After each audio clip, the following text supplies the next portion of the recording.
Hi everyone, welcome back to the gameplay of BTD6. Let's continue with updated chimps. This series we're starting all over again. I'm gonna show you an updated strategy to beat chimps, achieve the black border using no heroes and minimizing RNG. So let's complete the brand new map Candy Falls. I'm gonna not do it on chimps, and yeah, it's gonna be around without heroes as I said before. And yeah, this map is a beginner one. It's pretty easy, and yeah, I don't really see any trouble in like trying to defeat this map and get the black border. Many strategies may work here. Even strategies that like on more difficult maps don't work here, I'm pretty sure they should work. And so for that reason, I'm gonna start here in a pretty different way. So I'm gonna start with a sub and attack shooter. And I'm gonna place attack shooter right here, I think. Yeah. All right. So just touching right here the intersection between the two paths, and then down here barely touching the inner portion here of the path, and again here just leaving about 1 unit of range to the left side. And yeah, here we go. So sub and attack shooter start. It's a different start. And now I'm gonna go with attack shooters because well, first of all I want to show you how strong the Inferno Ring now is, even on chimps. And I want to show you a different strategy from the usual. I could build as well here like an Avatar of Wrath, and that could be totally fine. Yeah, but I guess it's good to try to exploit this map. I think attack shooters here work very well, and so why not? Let's just try something different. And yeah, so starting here with attack shooter, you can see in round 8 you're gonna be destroying some Bloons with attack shooter, some greens and some blues, and also here in round 9 I'm setting the sub in strongs, in that way I can primarily target and pop the green Bloons.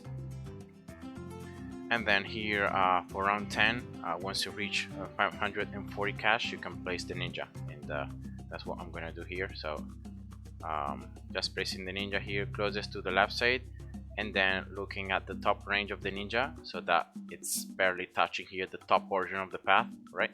And that's fine.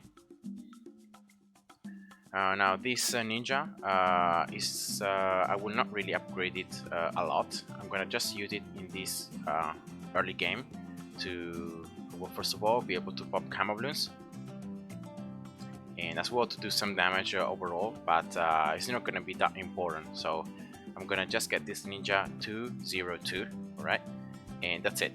So I will not upgrade further the ninja, and I'm gonna exploit, and I'm gonna use all the remaining cash to keep on upgrading these attack shooters. I'm gonna place one here, and then I'm gonna place another one because I'm gonna go with attack zone for the middle game, and then I'm gonna start building and start waiting for the Inferno Ring. That is the upgrade that has been buffed in the last patch, and especially the meteor of the Inferno Ring has been buffed. And yeah, so those are the things I'm gonna go with in this particular chimps gameplay. It's gonna be a very easy gameplay. You're gonna be seeing that you're not gonna really need a lot of attention to what is going on. You just need certain upgrades, and then you're already sure that you can survive. So as I said before, ninja 202, alright, getting caltrops, and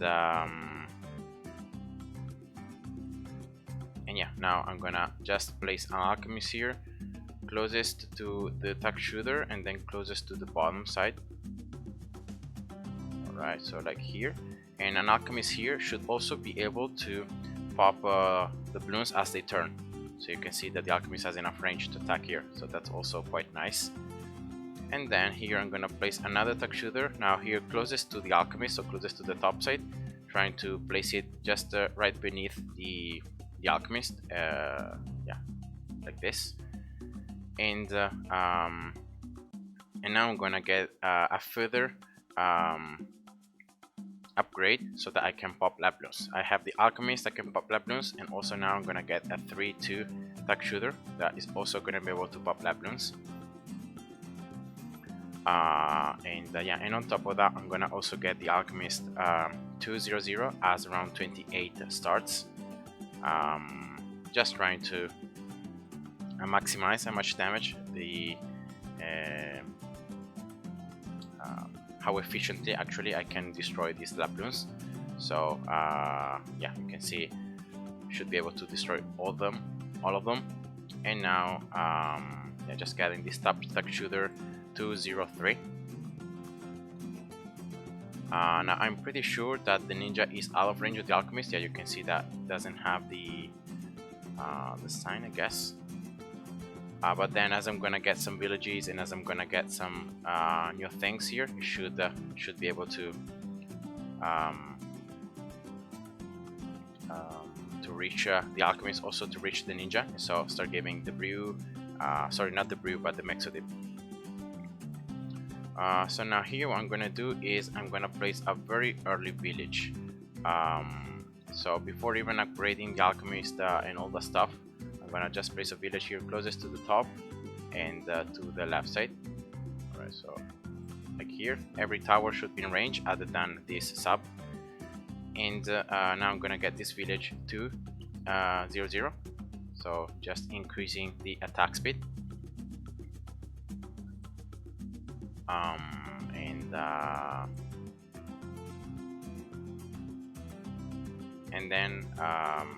And now just getting the alchemist upgraded. So you should see that, for example, around 36, that normally it's a pretty tough round because it has the pink rushes. Because of the position of these two tack shooters, you can see that once the Bloons turn here and they approach this U-turn and this corner, this tack shooter now has the range that covers all this turn, and so yeah, the Bloons are gonna be damaged hugely right here. And also in this top side is where the Bloons are also gonna go in circles, and then they're gonna continue. So when they go up and then they go down again, they're gonna be attacked once again by the tack shooter, because you can see that it's still enough range. And yeah, so now here just waiting to get the alchemist 400, preparing against around 40, giving a stronger brew, and now to both tack shooters. So to this one down here, you can see the brew, and also to the top one. And the final thing is gonna be getting this village to primary training. This is gonna be a very early upgrade I'm gonna get. So in this way now I'm increasing the pierce, projectile speed, and range of both these tack shooters. And yeah, this should be more than enough against the Moab. And you can see that here the Moab seems to have a lot of HP left, but you're gonna be seeing that as it approaches this turn and is hugely damaged by this tack shooter here, you can see that it's enough to destroy everything. And it should really be not RNG dependent, so you should always be able to destroy the Moab and the ceramics and all the Bloons just like that. And yeah, so that is the start I could find in the early game to like minimize the amount of cash I spend on other towers, and at the same time like placing the tack shooters in the best position possible. Now normally a bad thing about tack shooters is the fact that they have a small range, so they can't cover a larger area. But the cool thing with the upgrades that I'm gonna go for is that both the tack zone and the 5th upgrade in the top path, so the Inferno Ring, have a boost in the range once you get the upgrade. So the 5th upgrade in the top and in the bottom side is gonna give the tack shooters a lot more range. And even on top of that, you sum the fact that the Inferno Ring is also gonna have the meteor that is gonna fly pretty much everywhere on the screen. These tack shooters are gonna have a lot of range, so that's why I've placed them just like this. This top tack shooter especially seems to be way too far from the bottom side, where you're gonna be seeing how is gonna be right in the best place, because as I'm gonna get this tag zone, the range is gonna be able to get as much down here, so a lot more, and in that way I'm gonna be able to start damaging the balloons right from the beginning. And yeah, the attack zone is gonna be able to cover all this area here in this left side, and I think that's the most important thing. So that's why I have placed the tuck shooters in these particular spots. I think those are the best ones, because you're gonna cover the largest portion of the map, and as well you can attack the balloons almost as they come out, so you always start damaging the balloons quite quickly, and you don't need to wait. Like another good spot could be right here, all right, in this right side, but yeah, you need to always wait for the balloons to actually get closer. So yeah, that's the only difference. So in this case, I'm able to damage and to destroy most of the balloons right here in the left side, and for those few balloons that can sneak past, you can see I can then damage as they come back. And yeah, that's it, because now remember, I think it was around 41 I got the village 320, and that is very important, because in round 42, I didn't say it before, but there are more camo balloons, and the ninja alone will be overwhelmed, especially because this ninja is just 202, so the ninja can't handle all those balloons camo, and that's why you need the village with camo detection, so that both the attack shooters and the alchemists will also join in, and they will be able to attack camo balloons. And yeah, in that way as well, you're already fine against all the other camo balloon rounds, and also in round 59, for example, camo lab balloons, because of the ring of fire and also the alchemist, you can also pop camo lads. So yeah, this is it. So even if it seems that these tuck shooters may not have enough damage, you can see that all the mobs that can sneak past somehow, as they come back, so as they close up to this deadly corner, they will be destroyed very, very quickly. And yeah, that's the power of the tuck shooters, especially on maps like this one, where you can really have multiple portions of the path close to one another. And yeah, so really nice nice strategy here. It's also, you can see that here I'm not doing anything, I'm just relaxing, and I'm just waiting to get enough cash to get tag zone. And yeah, I know for sure that all these mobs, as they're gonna approach this corner, they're gonna be destroyed, so all these mobs are not really a threat. And yeah, I'm not even worried about that.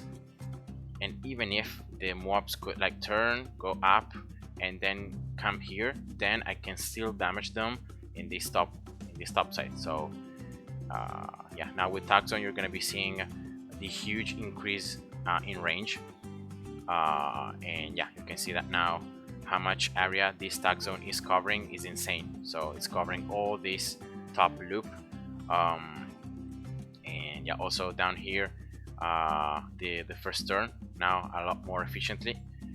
And so with primary training, with the alchemist buff, it's just a very nice middle game tower, really, because now with this tower you're gonna be able to survive until you can afford the Inferno Ring. So you're not gonna need anything else. You're not gonna need to upgrade the alchemist, to place more towers, to get anything else. You're gonna just need to wait and to get enough cash to get the Inferno Ring. So I've already played this strategy once, of course, because I wanted to be sure that it's enough. And for round 82, if I'm not mistaken, before you destroy all the BFBs, it's when you get enough cash to get the Inferno Ring, and after that it's just game over. And you can even see like here the ceramic rushes. Yes, a lot of balloons may be able to sneak past this first turn, but then as they come back again and that they closer to the tag zone, they're just destroyed very quickly. And yeah, here we go. So this is the strategy to achieve a relatively easy black border without using heroes. I'm pretty sure here a ton of strategies can work even without heroes. But yeah, if you want to place heroes, it's gonna be even easier, of course. And yeah, really, I just recommend you to place the towers in this left side because as I said before, you can attack the balloons as they come out, and you're gonna cover all this left side of the map. Um, yeah, that way you can just destroy the balloons quickly. Now in this case, you can see that especially map class balloons are able to get past, um, and so I need to wait a little bit until I can definitely destroy them. But then as I'm gonna get Inferno Ring later on, you're gonna be seeing that only a handful of balloons will be able to get past, and always is gonna be only like ceramics or like laser balloons, and so it's gonna be a lot more efficient. And yeah, this is it really. So now just enjoying these rounds, knowing that I have enough damage and that my towers are in the best position possible. And you can see that right now also the alchemist sometimes is giving the Mexodip to the ninja. Sometimes you can see the yeah, here we go. So now with the extra village range, the alchemist can reach the ninja as well. Now in this middle game part of the gameplay, the only rounds that well, I just recommend you to go slower, alright, are rounds 75 and 70, no sorry, yeah, 75 and 77, because like, well, normally those rounds are pretty tough because you have a lot of BFBs together, close to one another, so once you pop them, you're gonna have like a ton of mobs and a ton of ceramics. But in this case, you're gonna be seeing how deadly this corner, as I said before, becomes, because even if a ton of balloons, a ton of mobs can sneak past, as they come back, and so as they get closer once again to where the tag zone actually is, the damage by all the tags is gonna multiply, because every balloon is gonna be hit by a lot more of tags, and so the damage also becomes a lot higher. And that's why even on those rounds where normally it's quite tough, you're gonna be seeing here it's gonna be quite easy.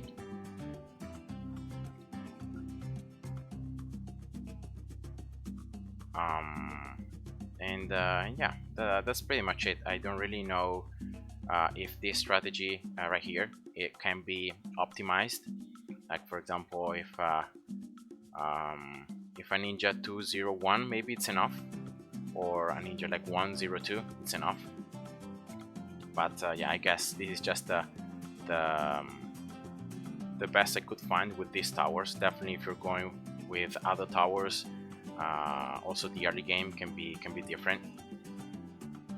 But I think here, like how many different strategies can be used? Well, definitely Icicle Impale can work here. Bloon Crush also can work. Some strategies with the Glue Gunners also can work. Sub Commander, definitely. There is a lot of water, so Sub Commander looks fine. Well, Spectres, Helis, so Apache Prime, all the stuff may work. Mortars, the biggest one. Archmage, Sun Avatar, how's it called? The Grandmaster Ninja, Avatar of Wrath, Perma Spike. Yeah, I mean, just a ton of strategies could work here. It's a beginner map, and so yeah, I guess it's multiple strategies can be tried here and can work.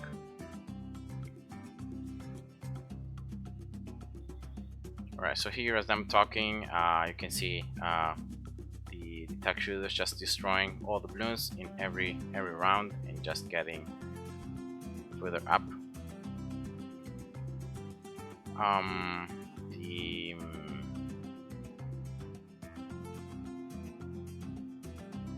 The ceramic rushes here around 78. You can see that as it was for round 63, it's not a threat at all. And yeah, I'm already around 79. I'm reaching a 40k total cash, and so that means that I just need for the 14,000 more to get the Inferno Ring. And yeah, in these rounds as well, you gain a lot of cash from just destroying all the balloons in every round. So yeah, here in like destroying all the balloons around 79, 80, 81, and then in 82 I'm gonna have already enough cash. So yeah, that's just how much cash you gain in these rounds. So that's the zone I got right there. Unfortunately, this is gonna be the longest round because of course here the zone I got will be able to get past here the tag shooters in the first portion of the tag. So yeah, here you can see it's out of range now. Yeah, and so yeah, it's very slow. So until it's gonna do this loop and then it's gonna come back, it's gonna be some time. But yeah, it's I think it's gonna be fine.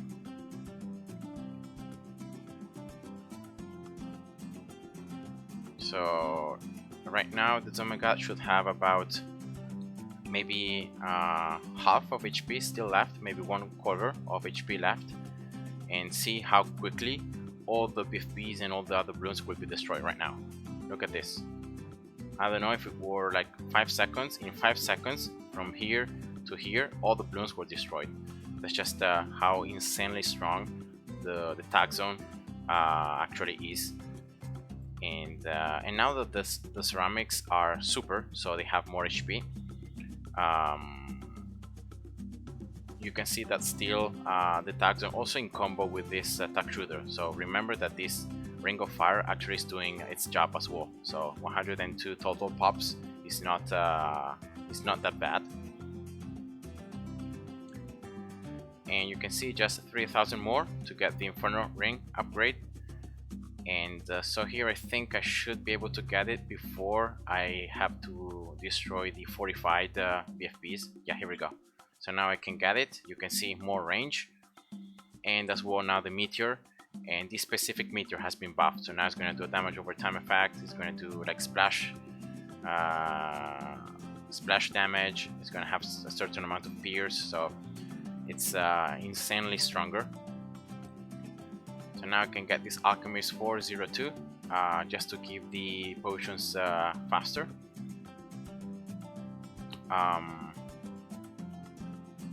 And now here for these last 17 rounds, right? I'm gonna just get a village here.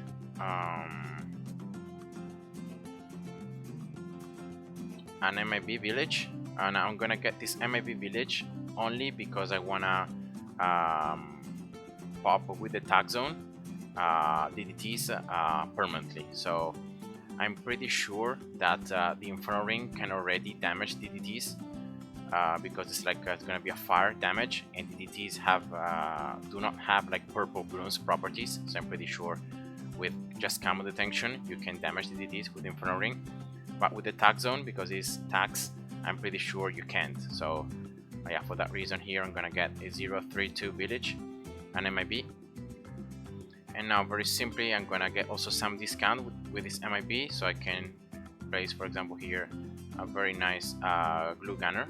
Alright, 023 in strong, and I can start gluing. I can start adding some utility to help out the tag shooters to destroy everything. And you can see that most of mob class balloons are destroyed right away, and only ceramics can sneak past. And yeah, here we go. Those are the DDTs as well, destroyed quite quickly. And now here I'm gonna get a 040 ninja. Alright, Bloons sabotage once again for round 95 and round 99. for those DDTs are quite fast. I don't want to risk having them being too fast, and so they can get past up here. So yeah, I'm gonna just get a Bloon Sabotage for that. And now what I'm gonna do is I'm gonna get this village 4-0 and then 5-0.